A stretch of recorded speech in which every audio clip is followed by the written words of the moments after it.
چونکہ انسان خطا کار ہے، انسان غلطیاں کرتا ہے، اس سے کوتاہیاں ہوتی، اس سے خطائیں ہوتی، تو ظاہر سی بات ہے اس کا سلوشن، اس کا حل یہ ہے کہ ہم اپنے رب سے توبہ کریں، ہم اپنے رب سے معافی مانگیں۔ یہ اللہ رب العزت کا رحم اور کرم ہے، یہ اس کا فضل اور جود ہے کہ اس نے جو ہے ہمیں توبہ اور استغفار کا طریقہ بتایا۔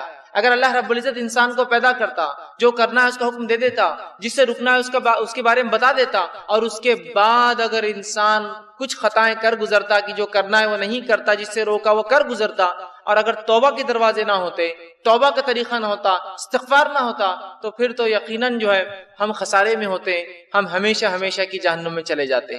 تو توبہ اور استغفار کا جو طریقہ ہے، اللہ رب العزت نے جو حکم ہمیں دیا، یہ جو بات، جو طریقہ ہمیں بتایا ہے، یہ اللہ کی طرف سے اس کا فضل ہے، اس کی رحمت ہے، یاد رکھیے ہم۔ لیکن افسوس کی بات ہے کہ یہ توبہ اور استغفار کا ہم معنی ہی نہیں سمجھتے ہیں، اس کی اہمیت ہمارے زندگیوں میں نہیں ہے، اور ہم صرف یہ سمجھتے ہیں کہ توبہ اور استغفار کا معنی یہ جو بہت خطا کار، بہت گناہ گار ہے وہ کرے، اور باقی لوگوں کے لیے توبہ اور استغفار نہیں ہے۔ جبکہ نبی اکرم صلی اللہ علیہ وسلم اس بات کی وضاحت کر دی۔ جامع ترمذی کی روایت، آپ نے فرمایا کہا کل بنی آدم خطاء، آدم کی جو اولاد ہے، چاہے مرد ہو چاہے عورتیں ہیں، وہ سارے کے سارے خطا کار ہوتے ہیں، ہم سب سے غلطیاں ہوتی ہے۔ لیکن آگے فرمایا وخیر الخطائین التوابون، لیکن بہترین خطا کار وہ ہے، خطا کار کرنے میں بہترین شخص تو وہ ہے کہ جو فوراً توبہ کر لے اپنی خطا کے بعد، جو اپنے رب سے جو ہے معافی مانگ لے خطا ہونے کے بعد، وہ بہترین شخص ہے، یاد رکھیے۔ تو نبی اکرم صلی اللہ علیہ وسلم نے وضاحت کر دی کہ خطا کار میں آدم کی اولاد ہے، ہم انسان ہیں، انسان ہونے کے ناطے ہم سے خطائیں ہوں گی، اور بہترین وہ شخص ہے جو جب اس سے خطا ہو جائے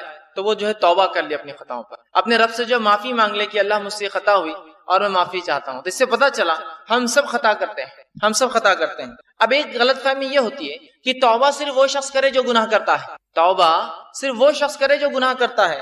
اگر اس بات کو ہم درست مان لیں کہ توبہ صرف وہ شخص کرے جو گناہ کرتا ہے، تو ہم تو دیکھتے ہیں کہ انبیاء علیہ السلام نے توبہ کی، جبکہ بہت سی بار وہ تو معصوم ہوتے ہیں، خطائیں گناہ ان سے نہیں ہوتا ہے، تو انبیاء علیہ السلام نے توبہ کی۔ قرآن نے تو توبہ کو مومنانہ صفت بتائی، جیسا کہ میں نے آپ کے سامنے تلاوت کی قرآن کی کچھ آیتیں، جس میں سے پہلی آیت سورہ نور سورہ نمبر 24 اس کی آیت میں 31 اللہ نے فرمایا وَتُوبُوا إِلَى اللَّهِ جَمِيعًا أَيُّهَا الْمُؤْمِنُونَ لَعَلَّكُمْ تُفْلِحُونَ، اے مومنو تم سب کے سب اللہ سے توبہ کرو تاکہ تم فلاح پاؤ۔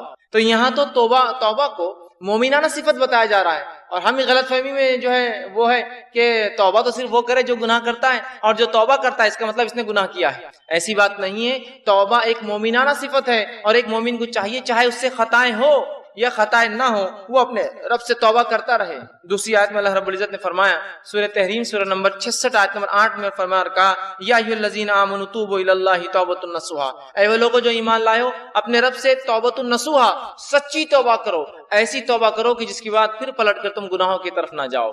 تو یہاں تو ایمان والوں سے خطاب ہو رہا ہے توبہ کرو، وہاں کہا گیا کہ تم سب مومنوں توبہ کرو۔ تو توبہ کرنا مومنانہ وصف اور صفت ہے، یاد رکھیے۔ توبہ کے لیے گناہ کرنا ضروری نہیں، یاد رکھیے، اور توبہ نہیں کرنا یہ شیطان کی صفت ہے، یاد رکھیے۔ وہ تو پورا تفصیلی واقعہ ہم جانتے ہیں کہ آدم علیہ السلام سے خطا ہوئی کہ اللہ رب العزت نے ایک جھاڑ کا جو پھل کھانے سے منع کیا، آپ وہاں چلے گئے اور وہ پھل کھا لیا، لیکن اس کے بعد فوراً آدم علیہ السلام کو پشیمانی ہوئی، آدم علیہ السلام سمجھ گئے ان سے کیا غلطی ہوئی اور اپنے رب سے معافی مانگ لی، اللہ رب العزت نے معاف کر دیا۔ وہیں شیطان، اس نے آدم علیہ السلام کو بہکایا، اللہ رب العزت نے اسے حکم دیا کہ آدم علیہ السلام کے جو ہے سامنے وہ جھکے، لیکن اس نے جھکنے سے انکار کیا، اور انکار کرنا یہ غلطی اس نے کی، لیکن غلطی کے بعد اپنی غلطی پہ اڑ گیا اور مختلف دلائل اللہ رب العزت کو دینے لگا کہ میں اس سے خیر ہوں، اس کو تو نے جو ہے مٹی سے اور مجھے آنکھ سے بنایا، دلائل دینے لگا، تکبر کیا۔ تو یاد رکھیے توبہ کرنا یہ مومنانہ وصف ہے، آدم علیہ السلام کی صفت ہے، اور تکبر کرنا گناہ کرنے کے بعد توبہ نہیں کرنا، استغفار نہیں کرنا، یہ شیطانی صفت ہے، یاد رکھیے۔ تو جو لوگ استغفار نہیں کرتے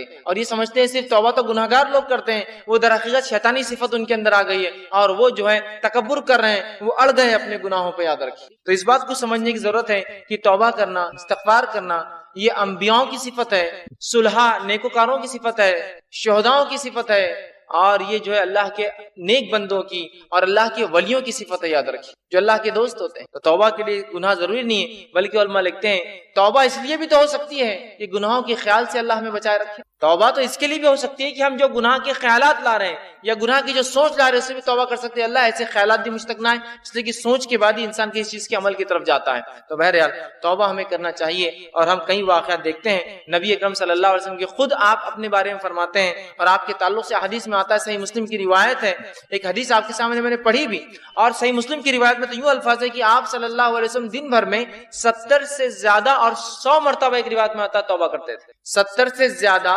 اور 100 کے الفاظ بھی, ایک روایت میں 70 اور ایک میں 100 کے الفاظ ہیں کہ 70 سے زائد مرتبہ توبہ اور استغفار, 100 سے زائد مرتبہ آپ توبہ اور استغفار کرتے تھے. اب مجھے بتائیے نبی اکرم صلی اللہ علیہ وسلم کیا روز گناہ کرتے تھے جو آپ توبہ استغفار کرتے تھے؟ نعوذ باللہ. لیکن یہ تو مومنانہ صفت ہے. آپ امت مسلمہ کو تعلیم اور تربیت دے رہے ہیں کہ تم مجھے دیکھو میں نبی ہونے کے بعد توبہ کرتا ہوں, تو تمہارے لیے تو کتنا لازم ہے کہ تم توبہ اور استغفار کو کثرت اس کو لازم پکڑو. نبی اکرم صلی اللہ علیہ وسلم ہر بار نماز پڑھتے ہیں, نماز پڑھ کر مصلیوں کی طرف صحرا پھرتے اور 3 بار, ایک بار اللہ اکبر کہتے بآواز بلند اور 3 مرتبہ کہتے استغفر اللہ استغفر اللہ استغفر. تو اگر یہ 3 مرتبہ کو ملا لے تو 5 نمازوں کا 15 مرتبہ تو یہی ہو جاتا. آپ 70 سے زیادہ اور 100 مرتبہ کرتے ہیں. اسی لیے کچھ علماء کہتے ہیں کہ ہر نماز کے بعد کم از کم 20 مرتبہ استغفار کرنا چاہیے. یہ 3 تو سنتی ہے ذاتی, لیکن اگر 100 کرنا ہے, یاد نہیں ہوتے تو 20 ہر نماز کے بعد بھی یاد رکھ لے تو 100 ہو جاتے ہیں. تو 70 مرتبہ یا 100 مرتبہ توبہ اور استغفار کرتے ہیں. لیکن آج ہم نے توبہ اور استغفار نہ اس کا معنی سمجھتے ہیں, نہ اس کی اہمیت سمجھتے ہیں, اور نہ ہی اس کو ایک عبادت سمجھتے ہیں. توبہ اور استغفار کرنا بھی ایک عبادت ہے, یاد رکھیے. اس لیے کہ انبیاء علیہ الصلوۃ والسلام اللہ کے نیک بندے توبہ اور استغفار کرتے ہیں. تو توبہ کے لیے کوئی گناہ کرنا ہر بار ضروری نہیں, یاد رکھیے. اب جو ہے توبہ اور استغفار جو ہے اللہ کے نیک بندوں کی صفت ہے, یاد رکھیے. یہ اللہ کے نیک بندے اچھے لوگوں کی صفت ہے, اور جب وہ اللہ سے توبہ کرتے استغفار کرتے ہیں تو اللہ رب العزت کے وہاں ان کے گناہ معاف ہوتے ہیں اور درجات جو ہے بلند ہوتے ہیں, یاد رکھیے. اب آئیے استغفار کسے کہتے ہیں, اس کا معنی کیا ہے؟ تو استغفار کا معنی یہ ہے کہ گناہوں اور لرزشوں سے اللہ کی بخشش طلب کرنا. گناہوں سے اور لرزشوں سے, گناہوں سے اور کوتاہیوں سے جو انسان سے ہوتی ہے, اس سے اللہ سے جو ہے معافی مانگنا, اس سے استغفار کہتے ہیں. جیسا مجھ سے کوئی گناہ ہو گیا اور میں کہوں اللہ تو مجھے معاف کر دے اس گناہ کے لیے, یہ ہوا استغفار. مجھ سے کوئی لرزش ہو گئی, میں اللہ سے دعا کرتا ہوں اللہ مجھے جو ہے فلاں لرزش کے لیے معاف کر دے, یہ ہوا استغفار. اور توبہ کا معنی ہوتا ہے عربی زبان میں رجوع کرنا, پلٹنا, واپس آنا. جیسا کوئی انسان کسی طرف نکل جائے اور پھر لوٹے, اس کو کہتے توبہ. مطلب کہ کوئی انسان اللہ کے بتائے گئے طریقے کو چھوڑ کر کوئی ایسا کام کرے کہ جو حکم دیا گیا اسے چھوڑ دے, یا جس سے منع کیا اسے کر لے, اور اس کے بعد وہ کہے اللہ میں توبہ کرتا ہوں, مطلب میں واپس تیرے طریقے پہ آتا ہوں جس غلط طریقے پر میں چلا گیا تھا, تو اسے کہتے توبہ. تو توبہ کا معنی ہوتا ہے پلٹنا, لوٹنا, واپس اللہ کی طرف رجوع کرنا. استغفار کا معنی ہوتا ہے اللہ سے اپنے گناہوں کی بخشش طلب کرنا. اگر دونوں کو ملا لیا جائے تو یہ معنی ہوگا کہ کوئی شخص اگر گناہ کرتا ہے, جب وہ اپنے گناہوں سے رجوع کرتا ہے, گناہوں سے جو ہے پلٹتا ہے, اسے توبہ کہتے ہیں. اور جب پلٹنے کے بعد اللہ سے دعا کرتا ہے اللہ مجھے معاف کر دے, وہ استغفار ہوتا ہے. جب انسان گناہوں سے پلٹتا ہے اور رب سے دعا کرتا ہے معافی کی, تو پلٹنا توبہ ہے اور دعا کرنا معافی کی استغفار ہے. یا دوسرے الفاظ میں جب انسان استغفار کرتا ہے, اللہ سے اپنے گناہوں کی بخشش طلب کرتا ہے اور واپس پلٹتا ہے, مطلب وہ گناہ کو چھوڑ دیتا ہے, تو یہ ہوتا ہے استغفار اور یہ ہوتا ہے توبہ. تو دونوں کا بہت گہرا تعلق ہے, یاد رکھیے, توبہ اور استغفار. اس لیے کہ جب انسان توبہ کرتا ہے, رب کی طرف پلٹتا ہے, تو اس کے لیے طریقہ استغفار کا اختیار کرتا ہے, معافی مانگتا ہے. اور جب معافی مانگتا ہے تو گناہ کو چھوڑ کر واپس لوٹ آتا ہے اپنے رب کے راستے کی طرف, رجوع کر لیتا ہے. تو توبہ اور استغفار یہ ہے کہ گناہ کرنے کے بعد واپس پلٹنا, اور واپس پلٹ کے اپنے گناہوں کی معافی مانگنا. پلٹنا واپس توبہ اور معافی مانگنا ہے استغفار. تو جب دونوں ساتھ اس آئے تو اس کا معنی انسان نے واپس رجوع کیا اپنے گناہ سے, اور رب سے معافی بھی اس نے مانگ لیا. یہ معنی ہوگا دونوں جب ایک ساتھ استعمال ہوں گے. اب آئیے توبہ کرنے والوں کی, استغفار کرنے والوں کی 3 قسمیں ہوتی ہیں جو قرآن سے ہمیں پتہ چلتی ہے. پہلی قسم وہ ہے جو وہ شخص ہوتے ہیں, جو وہ لوگ ہوتے ہیں جو عذاب الہی سے ڈر کر توبہ کرتے ہیں. پہلی قسم ان لوگوں کی ہے جو عذاب الہی سے ڈر کر توبہ کرتے ہیں. ٹھیک, کہ جو اللہ کا عذاب ہے, جہنم کی جو وعید سنائی جاتی ہے, اور قرآن حدیث میں جو مختلف عذابات دنیا اور آخرت کے آتے ہیں جب انسان گناہوں میں جاتا ہے, تو جو انسان اللہ کے عذاب سے ڈر کر توبہ کرتا ہے اسے صاحب توبہ کہتے ہیں. مطلب وہ شخص توبہ کا حامل ہے, صاحب توبہ ہے. اور یہ مومنوں کی صفت ہے, یاد رکھیے. توبہ کرنا کس کی صفت ہے؟ مومنوں کی صفت ہے. توبہ کرنا گنہگاروں کی صفت نہیں ہے. گناہگار تو گناہ پہ اڑ جاتا ہے, اس کو اسی لیے تو گناہگار کہا جاتا ہے. مومن گناہوں پہ اڑتا نہیں, توبہ کرتا ہے, اس لیے تو مومن کہلاتا ہے. تو توبہ مومنوں کی صفت ہے, یاد رکھیے. اور پہلا وہ شخص ہے توبہ کی جو پہلی قسم ہے کہ انسان اللہ سے توبہ کرے گناہوں اور عذاب کے ڈر سے کہ اللہ عذاب دینے والا ہے, اور یہ مومنانہ صفت ہے. اس کے تعلق سے سورہ نور میں اللہ نے فرمایا اور کہا وَتُوبُوا إِلَى اللَّهِ جَمِيعًا أَيُّهَا الْمُؤْمِنُونَ، اے مومنو تم سب کے سب اللہ سے توبہ کرو. تو یہاں پتہ چلا توبہ کس کی صفت ہے؟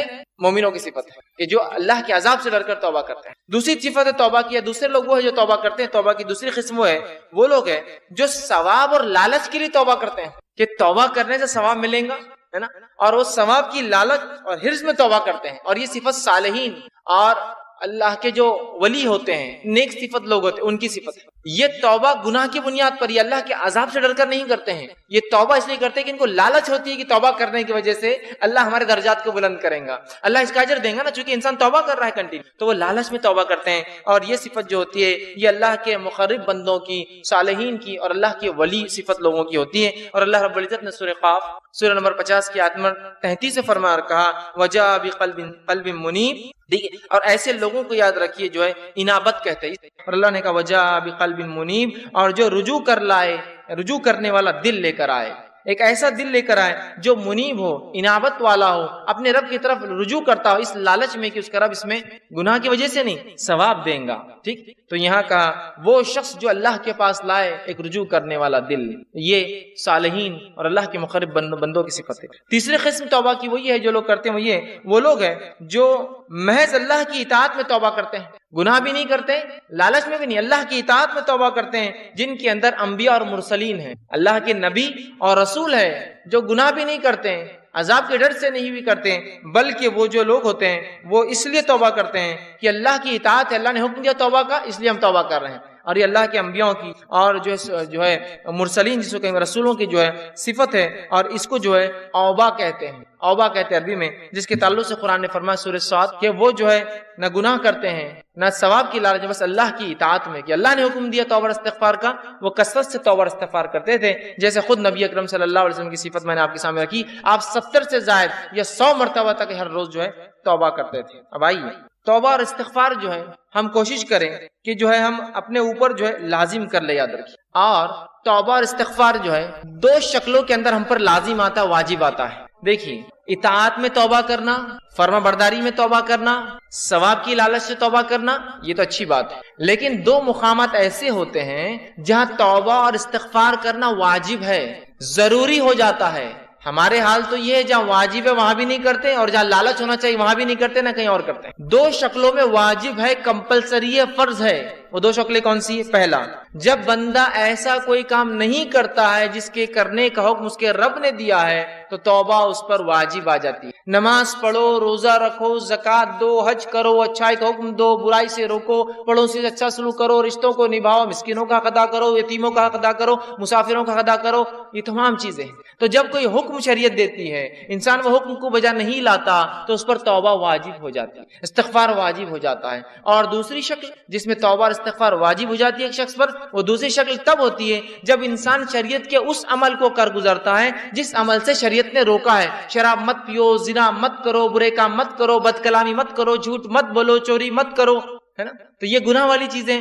تو دو شکلوں میں ہم پر توبہ اور استغفار واجب ہے. پہلا، ویسے کرنا تو اطاعت میں اور لالچ میں چاہیے ہم نے ہمیشہ، چاہے گناہ ہو نہ ہو، لیکن دو جگہ تو واجب ہے. پہلا، جب جو چیز کا شریعت نے کرنے کا حکم ہم سے چک جائے تو توبہ اور استغفار واجب ہے، اور جب اس چیز کو کر گزرے جس سے روکا ہے تب بھی ہم پر توبہ اور استغفار واجب ہے. یاد رکھیے، یہ دو شکلوں میں توبہ اور استغفار مجھ پر اور آپ پر اور ہم انسانوں پر واجب اور ضروری ہے. لیکن آج ہم دیکھتے ہیں توبہ کا معاملہ جو کچھ ہے بس وہ اتنا ہے، اور اس کے طریقے بھی ہم نہیں جانتے کہ بس ایک انسان نماز پڑھتا ہے، نماز پڑھنے کے بعد اگر مسجد میں تو پہلے ادھر دیکھتا ہے سیدھی طرف، پھر الٹی طرف دیکھتا ہے، اور جب وہ دیکھتا ہے کوئی نہیں دیکھ رہا ہے تو فوراً اپنے دونوں ہاتھ اٹھاتا اور توبہ توبہ توبہ توبہ بول کے دونوں ہاتھوں کو جو ہے ادھر اور ادھر ادھر ادھر کر کے فوراً بیٹھ جاتا ہے. اور یہ بھی توبہ کا جو طریقہ اس نے اختیار کیا ہے وہ بھی پہلے دیکھتا ہے کوئی دیکھ تو نہیں رہا، اور اگر توبہ توبہ کے بیچ میں کوئی دیکھ لے تو وہیں رک جاتا ہو، گال کو تھوڑا مل کے ہاتھ نیچے کر لیتا.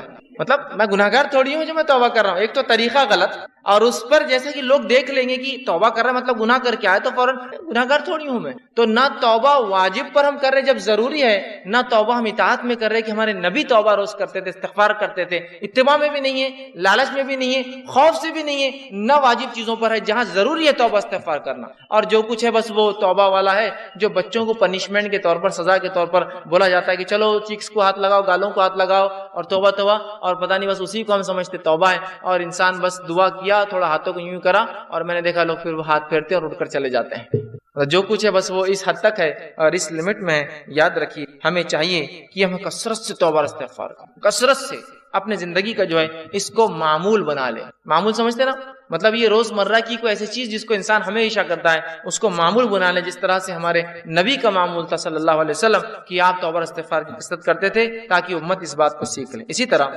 توبہ قبول کرنا اللہ سبحانہ تعالیٰ کی صفت ہے, یاد رکھیے, اور اللہ سبحانہ تعالیٰ کے علاوہ ہماری توبہ کوئی قبول نہیں کرتا. یاد رکھیں توبہ توبہ قبول کرنا یہ اللہ کی صفت ہے. اسی لیے اللہ کی ایک صفت تواب ہے. تواب کا معنی ہے توبہ قبول کرنے والا, اور تواب کا معنی یہ بھی ہوتا ہے توبہ کرنے والا. دونوں ہی معنی ہوتے ہیں عربی میں کہ تو توبہ یا تواب کا معنی ہوتا ہے رجوع کرنے والا, پلٹنے والا.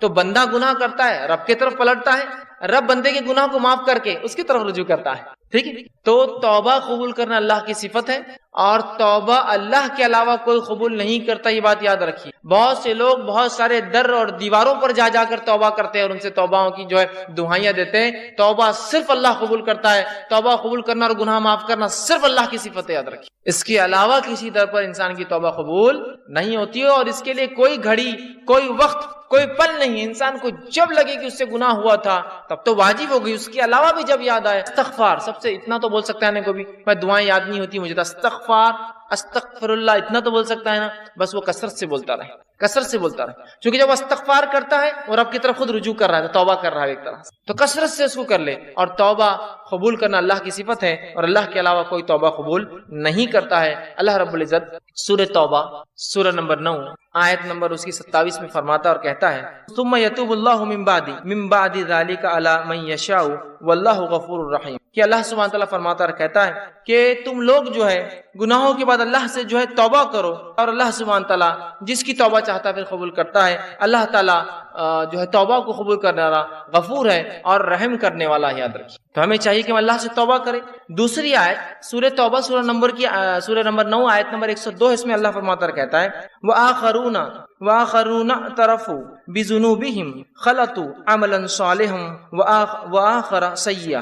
اللہ فرماتا اور کہتا ہے اور کچھ دیگر لوگ ہیں جنہوں نے اپنے گناہوں کا اقرار کیا ہے, انہوں نے ملا جلا عمل کیا تھا. مطلب ایسے لوگ ہیں جنہوں نے گناہوں کا اقرار کیا اور انہوں نے نیکی اور گناہ دونوں ملا جلا ایک عمل کیا تھا, ایک اچھا اور دوسرا برا.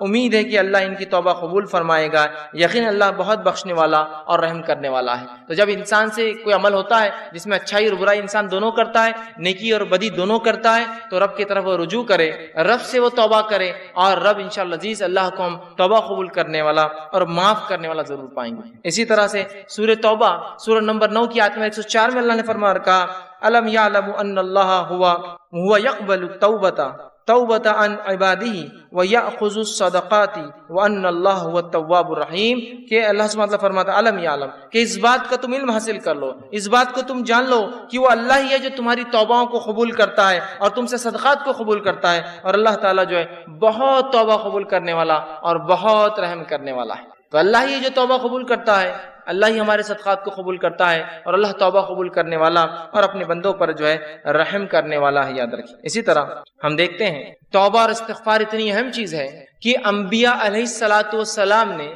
اپنی قوموں کو توبہ اور استغفار کی دعوت دی. اندازہ لگائیے کیا اہمیت ہے اس توبہ اور استغفار کی, کہ انبیاء علیہ الصلوۃ والسلام نے اپنی قوموں کو توبہ اور استغفار کی دعوت دی.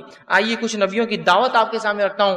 پہلا واقعہ سورہ ہود سورہ نمبر 11 اس کی آیت نمبر 52 میں, جو ہود علیہ الصلوۃ والسلام نے اپنی قوم کو دعوت دی. کس چیز کی دعوت دی؟ توبہ اور استغفار کی. اللہ رب العزت نے فرمایا اور کہا وَيَا قَوْمِ, اور ہود علیہ السلام نے اپنی قوم سے کہا وَيَا قَوْمِ اسْتَغْفِرُوا رَبَّكُمْ ثُمَّ تُوبُوا إِلَيْهِ, کہ ہود علیہ السلام نے اپنی قوم کا اے میری قوم اللہ سے استغفار کرو, اپنے گناہوں سے معافی مانگو, اپنے گناہوں کے لیے رب سے بخشش کرو, ربکم ثم توبوا الیہ, اور اس کی طرف رجوع کرو, یرسل السماء علیکم مدرارا. تو اگر تم ایسا کرو گے کہ گناہوں سے معافی مانگو گے, بخشش طلب کرو گے, رجوع کرو گے, تو تم دیکھو گے کہ اس بخشش کے تحت, اس بخشش طلب کی وجہ سے اور رجوع کرنے کی وجہ سے اللہ سبحانہ تعالیٰ تمہارے لیے آسمان سے موسلا دھار بارش برسائیں گا جو نفع بخش ہوتی ہے. پھر فرمایا مدرارا وَيَزِدْكُمْ قُوَّةً إِلَىٰ قُوَّتِكُمْ وَلَا تَتَوَلَّوْا مُجْرِمِينَ، اور تمہیں قوت پر قوت عطا کریں گا، اور یقیناً خبردار توبہ کو انکار کر کے، استغفار کا انکار کر کے، اپنے گناہوں سے بخشش طلب نہ کر کے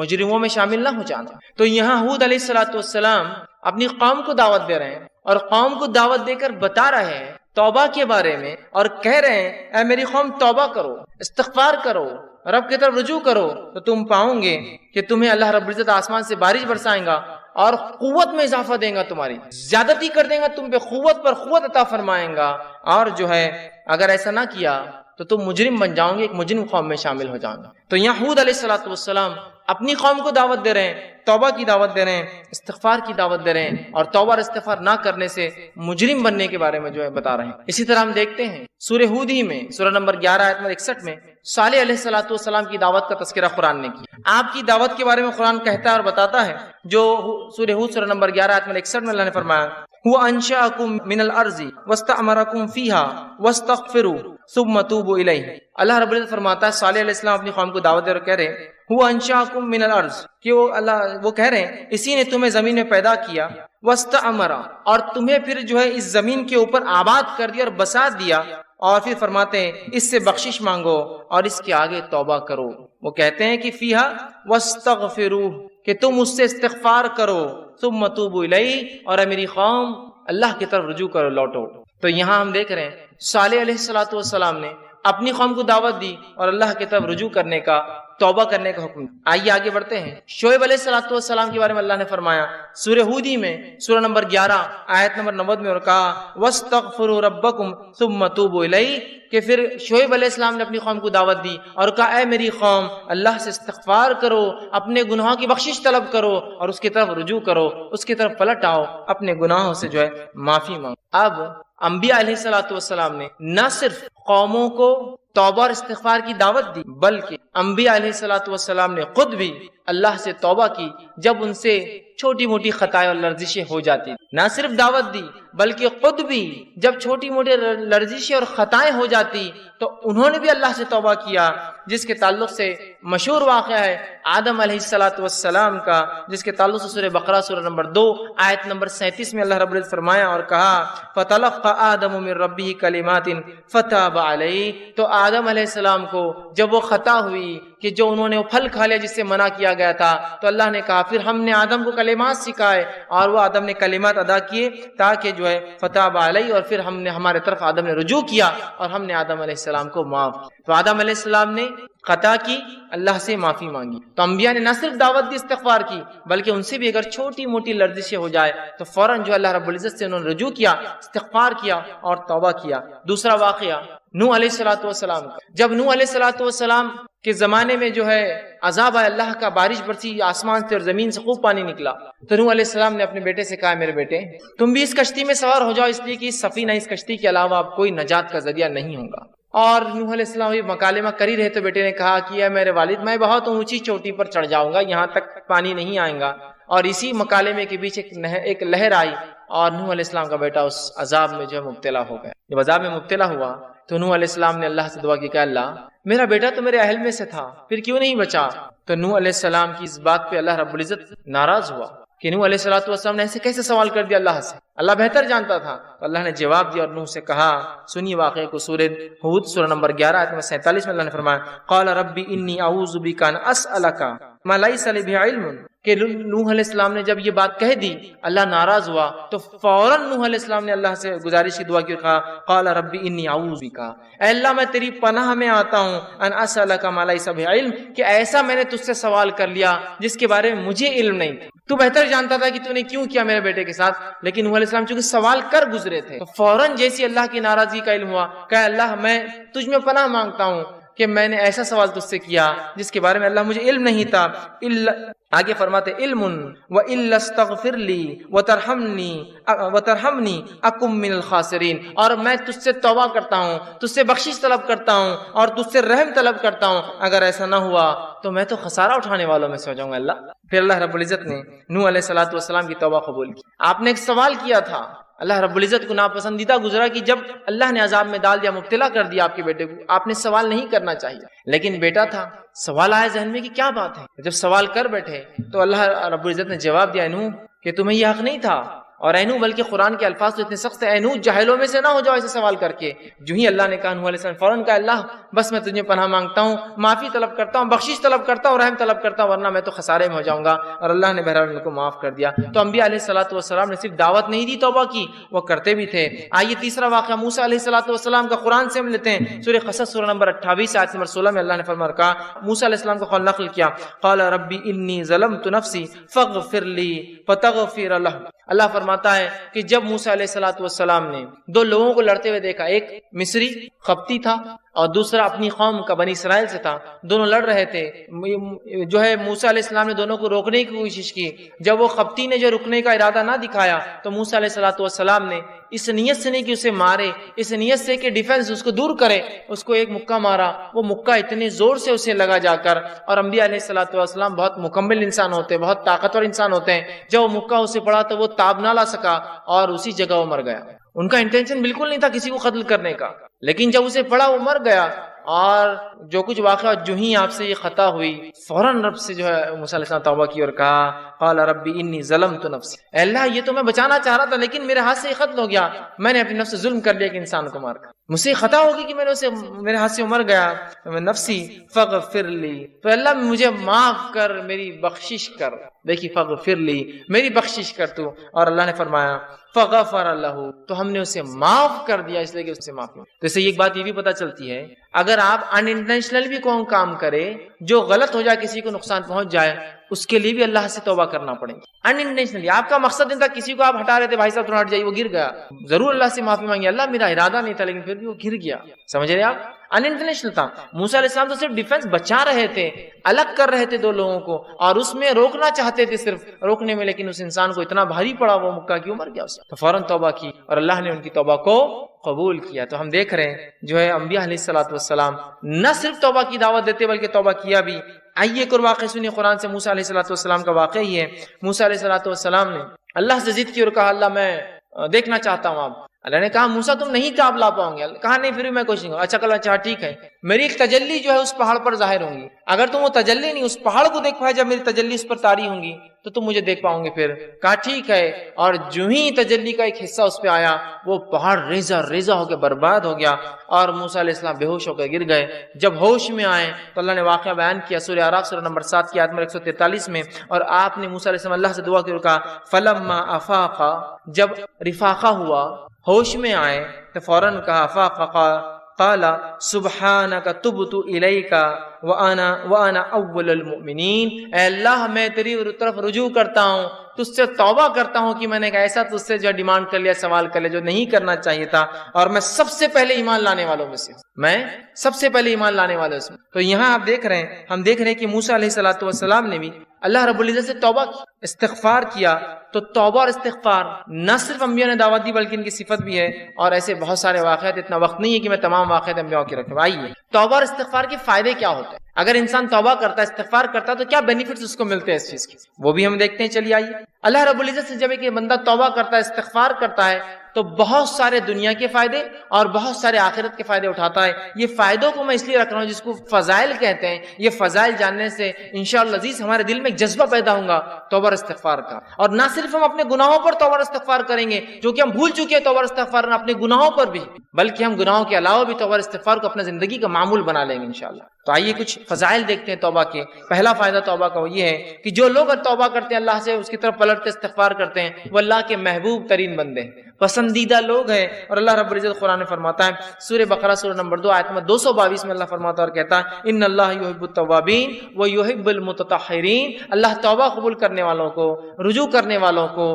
گناہوں سے پلٹنے والوں کو، اور پاکیزہ رہنے والوں کو، صاف ستھرے رہنے والوں کو پسند کرتا ہے۔ تو توبہ کرنے کا پہلا فائدہ اللہ کی محبت انسان کو حاصل ہوتی ہے اور اس کے محبوب بندوں میں اس کا شمار ہوتا ہے، اس لیے کہ اللہ محبوب کو رکھتا ہے، پسند کرتا ہے توبہ کرنے والوں۔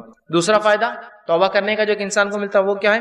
اللہ اسے بخش دیتا ہے، توبہ کرنے والے کو اللہ بخش دیتا ہے، معاف کر دیتا ہے، اس کی خطاؤں کو درگزر کر دیتا ہے۔ اللہ رب العزت قرآن میں فرماتا ہے، سورہ طٰہٰ سورہ نمبر 20 آیت نمبر 82، اللہ فرماتا ہے وَإِنِّي لَغَفَّارٌ لِمَن تَابَ وَآمَنَ وَعَمِلَ صَالِحًا ثُمَّ اهْتَدَىٰ۔ سن لیجئے کیا فرماتا اللہ کہ میں جو ہے لوگوں کو معاف کرتا ہوں، لمن تابا، جو میری طرف رجوع کرتا ہے، جو میرے سے توبہ کرتا ہے میں اسے معاف کرتا ہوں، لیکن کنڈیشنل ہے میری معافی۔ پہلی شرط معافی کے لیے وَآمَنَ، وہ ایمان والا ہو، وَعَمِلَ صَالِحًا، اور پھر نیک کام کرے توبہ کرنے کے بعد۔ اس کا ہرگز معلوم مطلب یہ نہیں کہ توبہ کر لیا مطلب نیا اکاؤنٹ کھولنے کی اجازت مل گئی مجھے اب گناہ کرنے کی۔ توبہ کرتا ہے ایمان والا انسان اور پھر نیک کام کرتا ہے تو اللہ رب العزت فرماتا ہے وَإِنِّي لَغَفَّارٌ لِمَن تَابَ، کہ ان لوگوں کی میں توبہ قبول کرتا ہوں جو مجھ سے توبہ کرتے ہیں اور انہیں معاف کر دیتا ہوں، اور پھر وہ ایمان لائے اور نیک عمل پھر کرتے رہے اور اس معاملے پہ جم جائے، اس معاملے بڑھ جائے۔ تیسرا فائدہ، چوتھا فائدہ اور پانچواں فائدہ، چونکہ ایک ہی حدیث میں آتا ہے اس لیے میں ایک ساتھ رکھوں گا۔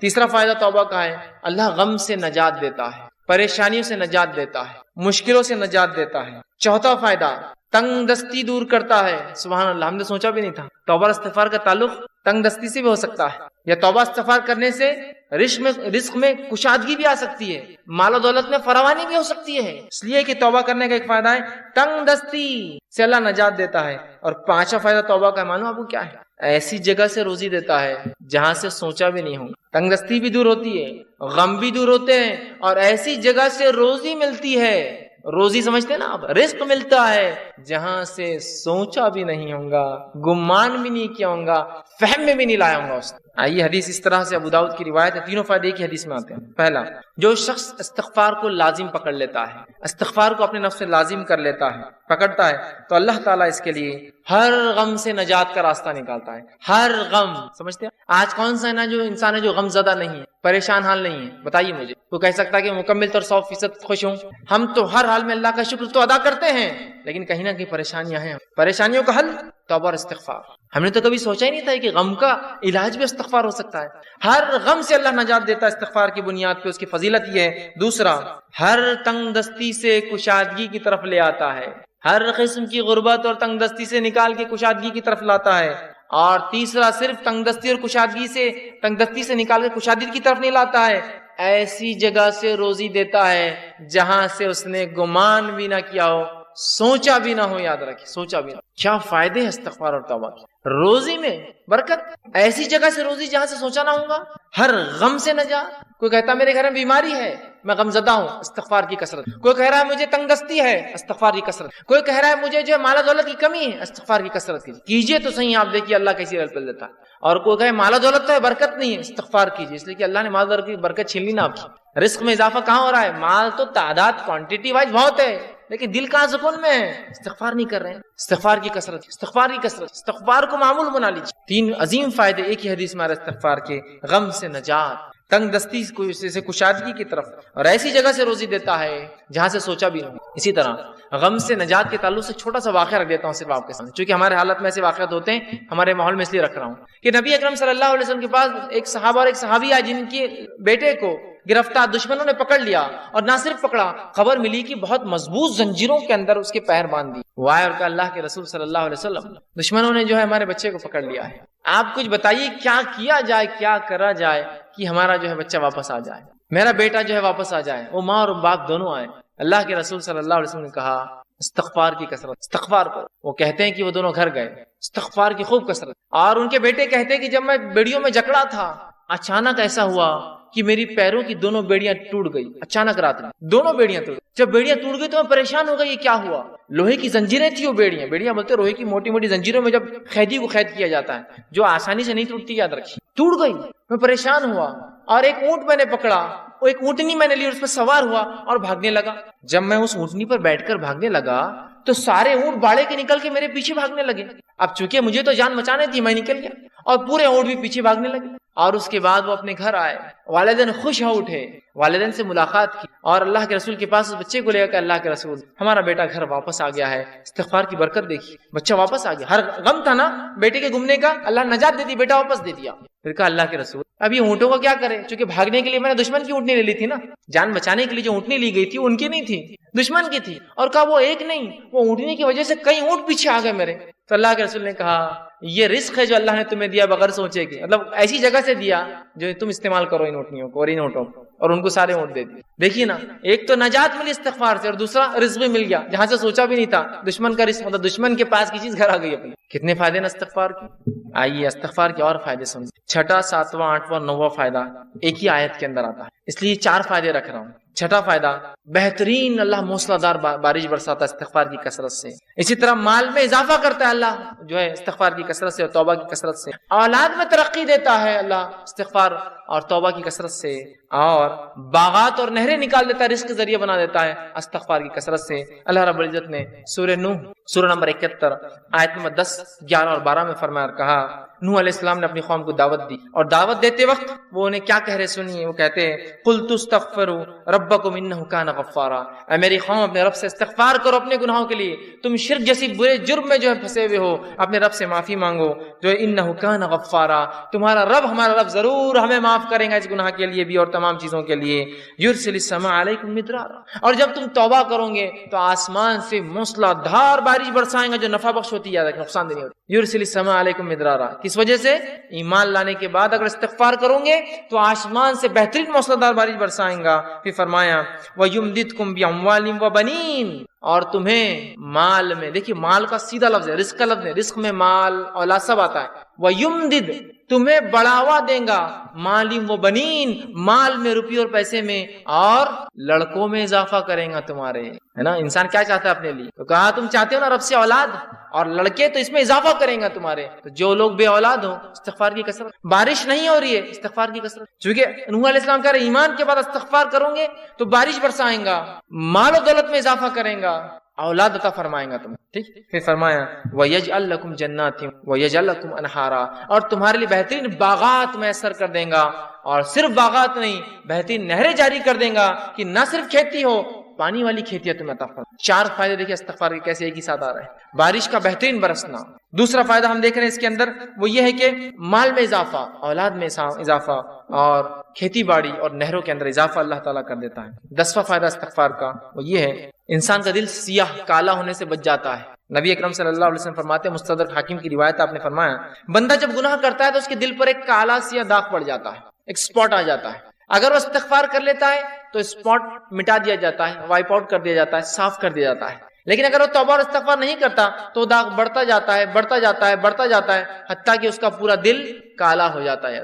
تو اگر انسان توبہ استغفار کرتا ہے تو دل صاف ہو جاتا ہے، وہ دھبا دل سے نکل جاتا ہے جو گناہ کی وجہ سے لگ جاتا ہے دلوں کے اوپر۔ لیکن آج گناہ کرنے کے بعد بھی ہم کہاں رجوع کرتے ہیں، استغفار کرتے ہیں، ہے نا۔ اسی لیے کہا جاتا ہے ہمارے دل تو آج کالے ہو چکے ہیں، اس لیے کہ ہمارے اعمال کالے ہیں۔ استغفار کرنے سے دھبا مٹتا چلا جاتا ہے، گناہ ہوئے استغفار کیجیے، توبہ کیجیے، دھبا مٹ جائیں گا، تو دل کالے ہونے سے بچ جاتا ہے۔ اور جب استغفار کرتا ہے تو دل چمکا دیا جاتا ہے، صاف کر دیا جاتا ہے۔ اسی طرح 11واں فائدہ توبہ اور استغفار کا وہ یہ ہے کہ توبہ اور استغفار سے کتنا ہی گناہ، بڑا گناہ کیوں نہ اللہ معاف کر دیتا ہے۔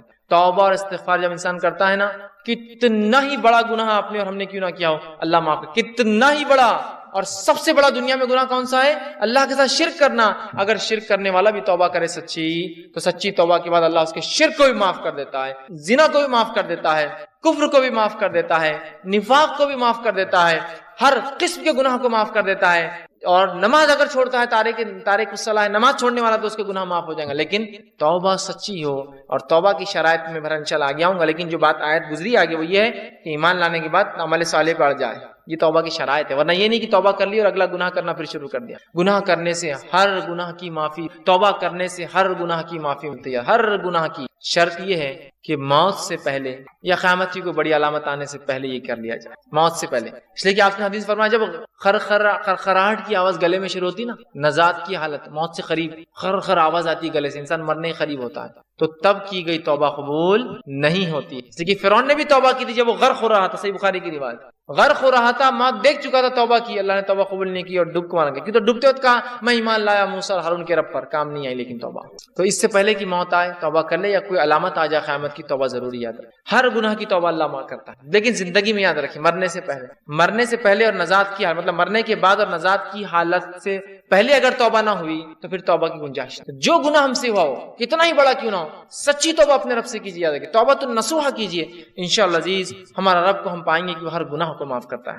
آئیے 12واں فائدہ، سچی توبہ کرنے سے ایک ایسا عظیم فائدہ ہے، سنیے، سچی توبہ کرنے سے اللہ گناہوں کو بھی نیکی میں تبدیل کر دیتا ہے۔ سبحان اللہ، ایسا کہیں ہوتا ہے کیا؟ کسی کا آپ نے نقصان کیا، نقصان کرنے کے بعد معافی مانگی اور اس نے اتنے نقصان کے بدلے آپ کو کچھ عطا کر دیا۔ ہوتا یہ کہ معافی دے دے تو بڑی بات ہے، نہیں تو چیز بھر کی بھی دینا پڑتی، معافی مانگنا پڑتی ہے، زندگی بھر کی دشمنی بھی رہتی۔ باقی گناہوں کو نیکی میں تبدیل کرنے اگر توبہ سچی ہو تو نبی اکرم صلی اللہ علیہ وسلم کے پاس ایک ایسا قبیلہ آیا عرب کا جو لوٹ مار کرتا تھا، راستوں مسافروں کو لوٹتا تھا اور وہی ان کے انکم کا ذریعہ تھا، خون خرابہ، قتل، غارت گری، شرک اور کفر اور لوٹ مار۔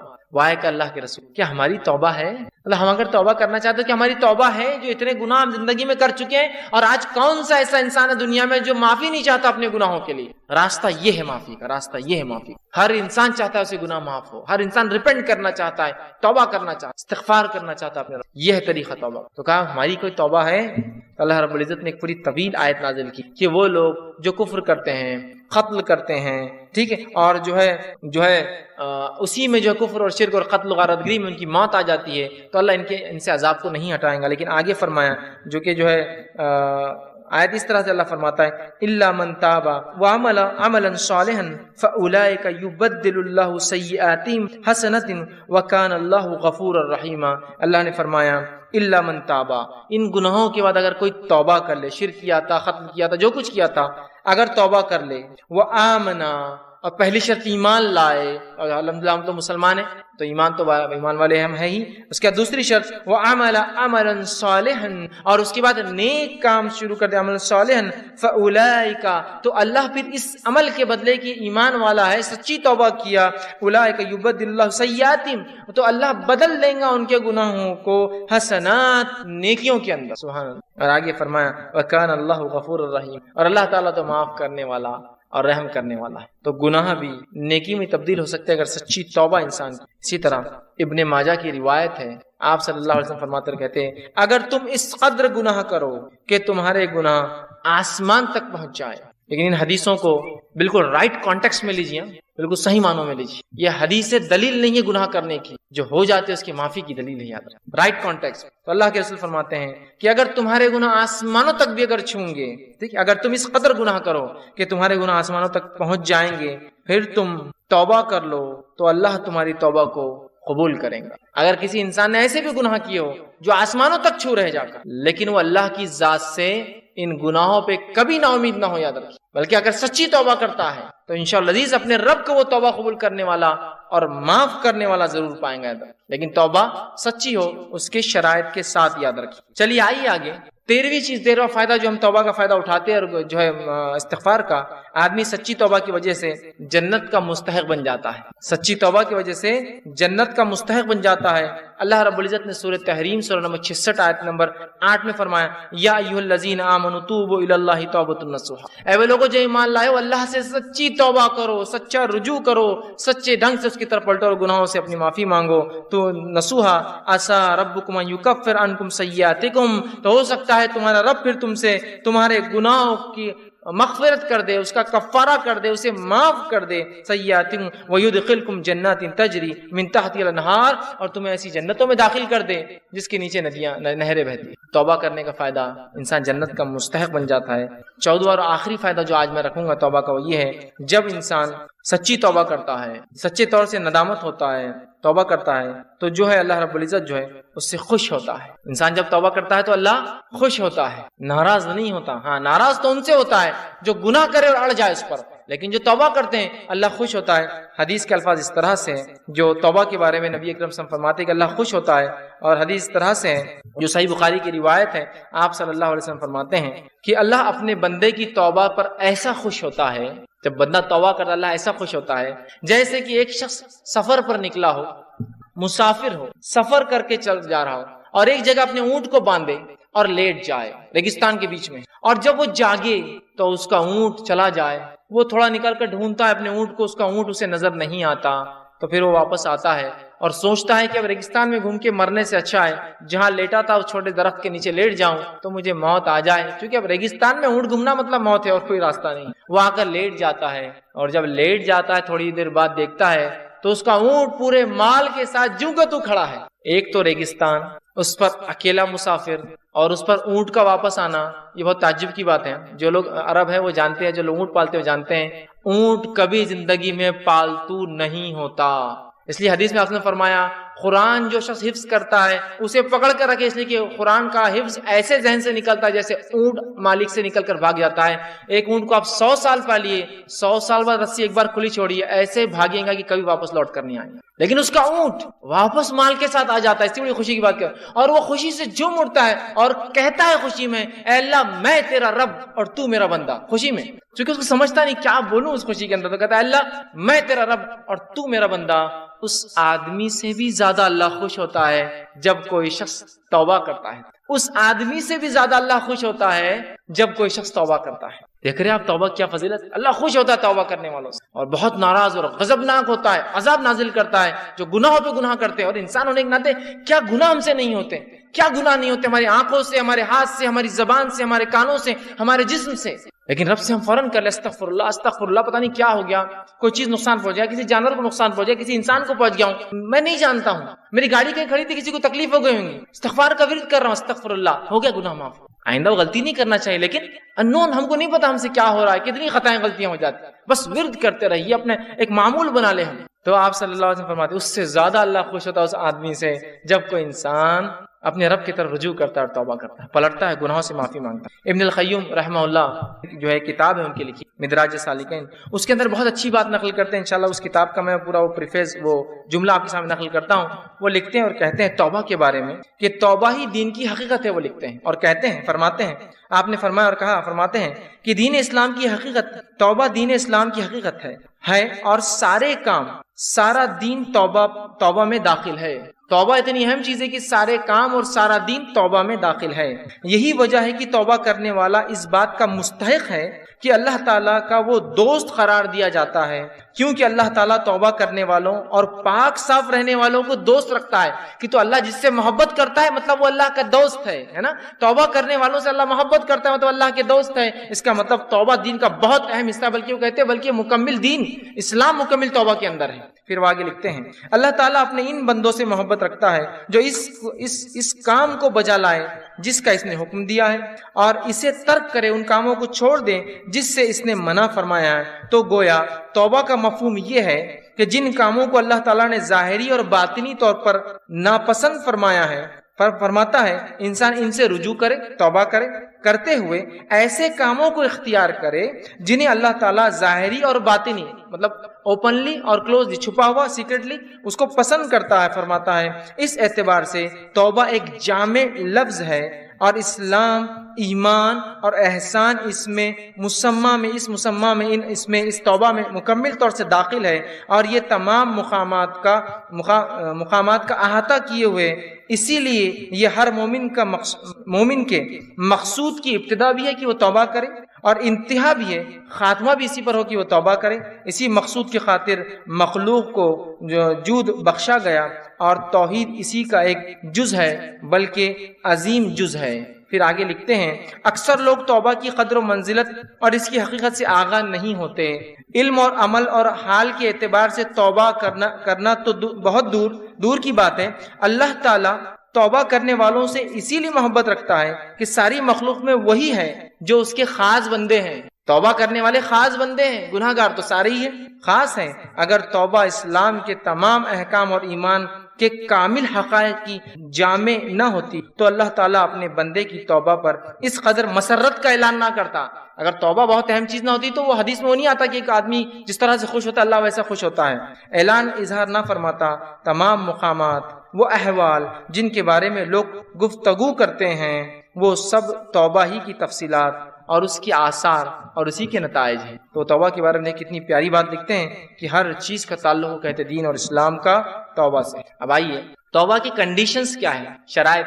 توبہ کے کنڈیشنز رکھنے سے پہلے ایک چیز کی وضاحت اور کلیریفیکیشن دینا چاہتا ہوں ایک مثال کے ذریعے. سمجھ لیجیے آپ اکاؤنٹس کیپنگ کرتے ہیں، اکاؤنٹنٹ ہے، یا آپ ایسا کام کرتے ہیں جہاں آپ کو لکھنا، خط و کتابت کا کام ہوتا ہے، رائٹنگ ورک ہوتا ہے. اب ہوتا یوں ہے کہ جب قلم یا پین غلط چل جاتا ہے تو بہت مشکل ہوتی ہے اس کو مٹانا، ہے نا، کٹ کرنا پڑتا ہے. اب ہو یوں کہ کوئی یہ کہے کہ دیکھو یہ جب لکھو تو اس پہ غلطیاں مت کرو، اور غلطی ہو تو میں ناراض ہوں گا. اور جب آپ لکھتے تو غلطی ہو جاتی تو آپ سوچتے کاش کہ کوئی ایک ایسی چیز ہوتی جس کے ذریعے میں کیا کروں جو غلطیاں ہو رہی اس کو مٹا دوں. تو سمجھ لیجیے آپ میرے پاس ہی کام کر رہے تھے یا میں آپ کے پاس کام کر رہا ہوں. میں نے آپ کو ایک ربر لا کے دیا، اریزر، کہ دیکھیے اگر غلطی ہو جائے تو اس سے کیا کرنا ہے، اس اریزر ربر سے اس غلطی کو مٹا دینا تاکہ اکاؤنٹس اچھے دکھے، خراب نہ ہو کتاب. سمجھ رہے بات؟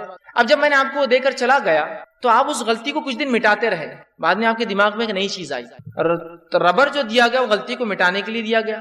تو آپ نے کیا شروع کیا معلوم؟ پھر کاغذ پہ چھرے مارے اور مٹاتے جا رہے اسے، چھرے مارے اور مٹاتے جا رہے اسے، اس لیے کہ ربر ہے نا اپنے پاس، تو چھرے ماریں گے مٹا لیں گے. تو ہم کو اللہ رب العزت نے ہماری فطرت میں چونکہ خطا ہے، غلطیاں کرنا ہے، ان غلطیوں کے